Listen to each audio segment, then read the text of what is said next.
sao mà cái sai mà cái sai mà tôi bảo đây mà cái phép thì mua hết rồi đấy là thì mà trồng trồng lớp trái mà nó hay là thằng tao nè tôi đến đây họ thôi để tao vượt ra cũng thế một toàn đây nhấc một toàn đây lên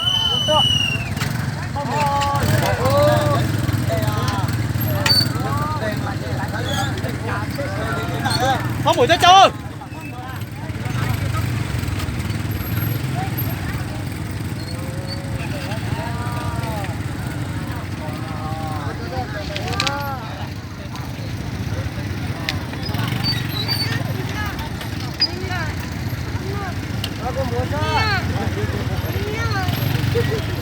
Đây chơi cho sang túi ở tại đây rồi nữa.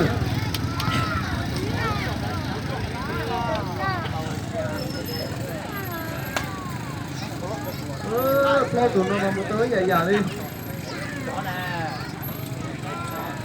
Lo tụi nó một tới dài dài nữa. Thì bao để cho nó lên tí ở tụi trên nữa. Chở trái chết một tay.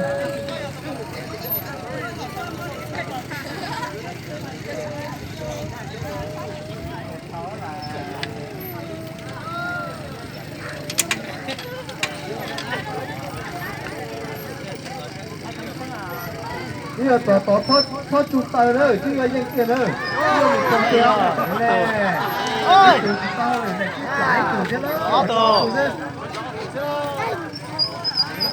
Cho tiền, đi ra đây, chết đây đi, chụp chết đây. Chụp chết.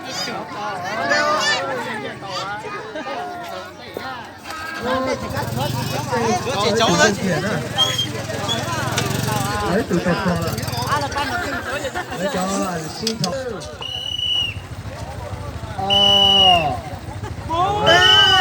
một kìa có chỉ một cái lấy xí này một cái này có nên một cái nào hả cái sai hả sai luôn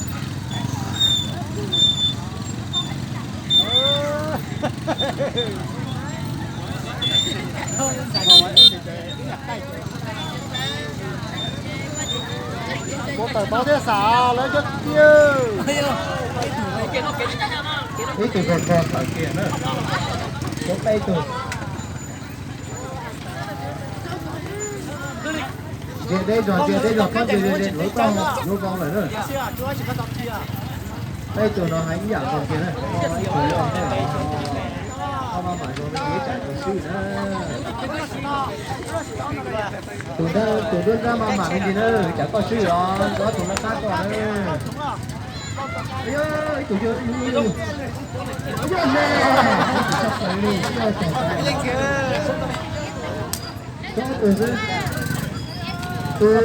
tụi chạy nó chết đâu mà đó không mà bên gì thế nữa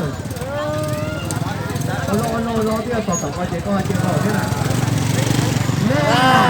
ôi có này tổng tiền thế có thể xin vào cái luôn Quá chị ha.